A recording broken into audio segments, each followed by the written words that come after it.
श्रीकांत का देहांत हुए अभी 4 दिन ही हुए थे। घर में 12 दिन का शोक सजा हुआ था। पूरा परिवार और रिश्तेदार अभी भी सदमे में थे। सुबह से शाम तक घर में सन्नाटा पसरा रहता। बस कभी कभी महिलाओं की सिसकियां या पुरुषों की धीमी बातचीत सुनाई देती। श्रीकांत एक सम्मानित व्यक्ति थे।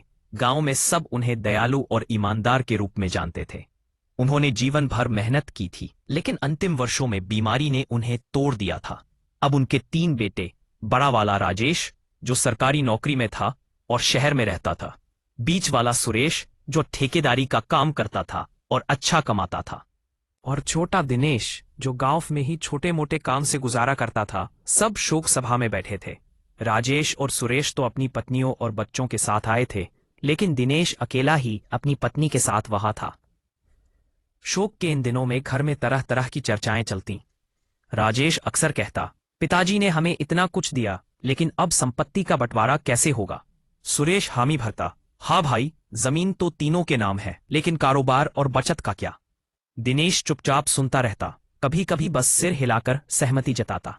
रिश्तेदारों में भी कानाफूसी होती कि बड़े भाई संपन्न है, छोटा गरीब है, शायद वे उसकी मदद करेंगे, लेकिन अब तक किसी ने दिनेश की ओर ध्यान नहीं दिया था। एक शाम शोक सभा के दौरान ही गांव के एक बुजुर्ग ने सलाह दी, बेटों, पिताजी की याद में कोई दान पुण्य करो, इससे आत्मा को शांति मिलेगी। राजेश ने कहा, हाँ अंकल, हम सोच रहे हैं, शायद मंदिर में कुछ दान दें। लेकिन बात आई गई हो गई। लोग शोक में डूबे बैठे थे कि अचानक एक कार उनके घर के सामने आकर रुक गई। धूल उड़ती हुई कार से एक सज्जन दिखने वाला आदमी उतरा, सूट पहने, हाथ में ब्रीफकेस के लिए।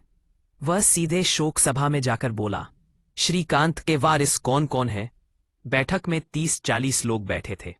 सबकी नजरें उस अजनबी पर टिक गईं। कुछ पल के लिए सन्नाटा छा गया। फिर लोग आपस में फुसफुसाने लगे कि ये कौन है, क्या कोई पुराना दोस्त या रिश्तेदार। श्रीकांत के तीनों बेटे भी वहां मौजूद थे। उन्होंने एक दूसरे को देखा और फिर हाथ उठाकर कहा, हम उनके बेटे हैं, बताइए आपका क्या काम है। उस आदमी ने तीनों बेटों को ध्यान से देखते हुए कहा, 20 साल पहले श्रीकांत मेरे शहर में नौकरी करते थे। उस समय उन्होंने मुझसे कुछ रुपए उधार लिए थे। ब्याज सहित अब वह रकम 20 लाख रुपए हो चुकी है। आज मैं वही पैसे वसूलने आया हूं। इतना सुनते ही सभा में खुसर पुसर मच गई। लोग हैरान थे, श्रीकांत पर कर्ज कभी तो नहीं सुना। एक रिश्तेदार ने धीरे से कहा, शायद पुरानी बात है, लेकिन इतना बड़ा कर्ज। श्रीकांत का बड़ा बेटा राजेश, जो सरकारी नौकरी में था, खड़ा होकर बोला, आपके पास क्या सबूत है कि पिताजी ने आपसे पैसे लिए थे। वह आदमी मुस्कुराया और बोला, मैं वकील हूं, इतना मूर्ख नहीं कि बिना सबूत के आता। मेरे पास लेन देन का पूरा अनुबंध पत्र है, जिस पर आपके पिता ने खुद पूरा विवरण लिखा है और हस्ताक्षर भी किए हैं। राजेश तीखे लहजे में बोला, मैं किसी अनुबंध पत्र को नहीं मानता। आपको तो फ्रॉड लगते हैं। 20 साल तक चुप रहे, पिताजी के निधन के तुरंत बाद अचानक आधम के, ये सब क्या है। अगर पिताजी ने पैसे लिए भी होंगे तो वह करार उनके साथ ही खत्म हो गया। मैं ये पैसे देने से साफ इनकार करता हूं। दूसरे बेटा सुरेश, जो ठेकेदार था और बिल्डिंग बनाने का काम करता था, भी खड़ा हो गया। उसने कहा, वकील साहब, जिन पैरों से आए ने उसी पैरों से वापस चले जाइए। अगर पैसे चाहिए थे तो पिताजी के जीते जी आते। उन्होंने हमें कभी नहीं बताया कि उन पर कोई कर्ज है। वकील शांत स्वर में बोला, मैं पहले इसलिए नहीं आया क्योंकि रुपए वसूलने का करार आज ही पूरा होने वाला था। मैं यहां झगड़ा करने नहीं आया, चुपचाप चला जाऊंगा। लेकिन अगर आप पिताजी का कर्ज नहीं चुकाते तो मुझे कोर्ट का रास्ता देखना पड़ेगा। फिर भी श्रीकांत जी से मेरे अच्छे संबंध थे। मैं उनकी मृत्यु के बाद उनकी इज्जत को ठेस नहीं पहुंचाना चाहता, इसलिए कुछ रियायत दे सकता हूं। बस आप लोग हाँ तो कह दो। तीनों बेटे चुप रहे। किसी में कर्ज चुकाने की हिम्मत नहीं आई। सभा में अब तनाव बढ़ गया था। एक चाचा जी ने बीच में बोलने की कोशिश की, भाई शायद कोई गलतफहमी है, पहले कागजात देख लें। लेकिन राजेश ने उन्हें चुप करा दिया। वकील ने फिर कहा, यहां आपके समाज के लोग बैठे हैं, रिश्तेदार भी मौजूद हैं। क्या आपको अपने पिता की इज्जत प्यारी नहीं। अचानक छोटा बेटा दिनेश खड़ा हो गया और बोला, आप सबूत दिखाइए, मैं पिताजी का कर्ज चुकाने को तैयार हूं। उसके इतना कहते ही उसकी पत्नी सुनीता, जो दरवाजे पर खड़ी अन्य औरतों के साथ सब सुन रही थी, तेजी से बाहर आई। उसने दिनेश का हाथ पकड़कर अंदर खींचा और कहा, यह क्या कह रहे हो, इतनी बड़ी रकम कहां से दोगे। हमारे पास तो 20,000 भी नहीं है। आपके भाई इतने संपन्न होकर भी चुप बैठे हैं, फिर तुम क्यों इतना बड़ा बोझ उठा रहे हो? दिनेश के पास बस थोड़ी सी जमीन थी। छोटा मोटा काम करके वह किसी तरह घर चलाता था। वहीं पति पत्नी गुजारा करते थे। उसके बड़े भाई अच्छी स्थिति में थे। राजेश की सरकारी नौकरी, सुरेश का मोटा कारोबार। पिताजी ने जीते जी दोनों को स्थापित कर दिया था, लेकिन छोटे दिनेश को बस यूं ही छोड़ दिया। पिताजी की तबीयत बिगड़ने पर भी दोनों भाइयों ने कभी उसकी परवाह नहीं की। न कोई कारोबार दिया, न आर्थिक मदद। दिनेश ने कभी शिकायत नहीं की। जो हाल ऊपर वाले ने दिया, उसी में मेहनत से गुजारा करता रहा। लेकिन हाल ही में एक घटना हुई थी। दिनेश की जमीन पर एक पड़ोसी ने दावा ठोक दिया था और वह केस लड़ रहा था। इससे उसकी मुश्किलें और बढ़ गई थीं। पिताजी ने अपनी जमीन तीनों भाइयों के नाम कर रखी थी, जिससे दिनेश को थोड़ी मदद मिल जाती थी। वही जमीन उसका एकमात्र सहारा थी, लेकिन अब वह भी जाने वाली थी। दिनेश ने पत्नी से कहा, मैं अपनी जमीन बेच दूंगा, लेकिन पिताजी का नाम खराब नहीं होने दूंगा। आंखों में आंसू भरकर बोली, आपकी इसी आदत से हम गरीब हैं। भगवान के लिए जमीन मत बेचिए। अगर वह भी चली गई तो हम भूखों मर जाएंगे। उसी के सहारे तो दिन कट रहे हैं। याद है ना, पिछले महीने जब फसल खराब हुई थी तो कैसे मुश्किल से गुजारा किया था। दिनेश ने उसके कंधे पर हाथ रखा और बोला, तुमने हर सुख दुख में मेरा साथ दिया। आज पिताजी की इज्जत का सवाल है। क्या तुम चाहोगी कि मैं जीवन भर गांव में सिर झुकाकर चलूं? तुम हमेशा मुझे सच्चा मर्द कहती आई हो। आज तुम्हें क्या हो गया? क्यों मुझे नामर्द बनाने पर तुली हो? इतना सुनकर सुनीता का स्वर बदल गया। गर्व से बोली, माफ कर दो जी।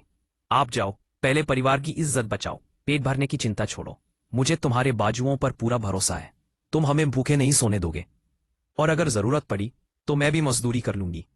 दिनेश फिर जोश में बैठक में लौटा। लोग धीमी आवाज में बातें कर रहे थे। वकील मुस्कुराकर बोला, अब तैयार हो या पत्नी ने पेच कस दिया?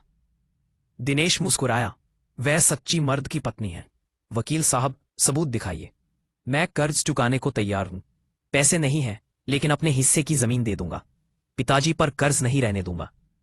वकील ने बड़े भाइयों की ओर देखा और पूछा, क्या तुम छोटे भाई का साथ नहीं दोगे? दोनों भाई सिर झुकाए चुप बैठे रहे। कोई जवाब नहीं दिया। सभा में अब लोग बड़े भाइयों को तिरस्कार की नजर से देखने लगे। एक मौसी जी ने फुसफुसाकर कहा, बड़े बड़े बनते हैं लेकिन भाई की मदद नहीं करते। वकील ने कहा, 20 साल पहले मैंने और श्रीकांत जी ने मिलकर कुछ शेयर खरीदे थे। तब उनकी कीमत 20,000 रुपए थी। तय हुआ था कि किसी एक की मृत्यु पर शेयर बेच दिए जाएंगे और मृतक का हिस्सा जीवित हिस्सेदार उसकी योग्य संतान तक पहुंचाएगा। वह तय करेगा कि रकम बराबर बांटी जाए या किसी एक को दी जाए। वकील आगे बोला, मैं ही वह जीवित हिस्सेदार हूं, इसलिए मैंने कर्ज का नाटक किया। कोई कर्ज नहीं है। शेयर बेचने के बाद, टैक्स काटने के बाद 20 लाख रुपए श्रीकांत जी के हिस्से में आए हैं, और मैं यह रकम उनके छोटे बेटे दिनेश को देने की घोषणा करता हूं, क्योंकि वही सच्चा हकदार है। जो बेटे पिता का ऋण चुकाना अपना फर्ज नहीं समझते, उनका पिता की संपत्ति में भी कोई हक नहीं बनता। इतना सुनते ही सभा स्तब्ध रह गई। बड़े बेटों का मुंह उतर गया। उनकी पत्नियां, जो कुछ देर पहले देवर को मूर्ख समझ रही थीं, अब अपने पतियों को घूर रही थी। रिश्तेदारों में चर्चा शुरू हो गई। कुछ ने दिनेश की तारीफ की तो कुछ ने बड़े भाइयों की निंदा। एक चाचा जी ने कहा, देखो, ईमानदारी का फल मिला। वकील के इशारे पर उनके साथी 2 बड़े सूटकेस उठा लाए और दिनेश को सौंप दिए। सबने तालियां बजाकर दिनेश का स्वागत किया। जब दिनेश सूटकेस लेकर अंदर गया तो उसकी पत्नी आंसुओं भरी आंखों से उसे देखते हुए बोली, आज समझ आया कि सच्चाई, ईमानदारी और खुददारी के रास्ते में कांटे और दर्द बहुत मिलते हैं, मगर ईश्वर सुनता जरूर है, और जब सुनता है तो छप्पर फाड़कर देता है। अब हम अपनी जमीन भी बचा लेंगे और बच्चों का भविष्य संवारेंगे। इस घटना के बाद गांव में दिनेश की इज्जत बढ़ गई। बड़े भाई कुछ दिनों तक शर्मिंदा रहे, लेकिन धीरे धीरे परिवार में फिर से बातचीत शुरू हुई। दिनेश ने पैसे से न सिर्फ अपना घर संवारा, बल्कि गांव में एक छोटा स्कूल भी खोलने की योजना बनाई। पिताजी की याद में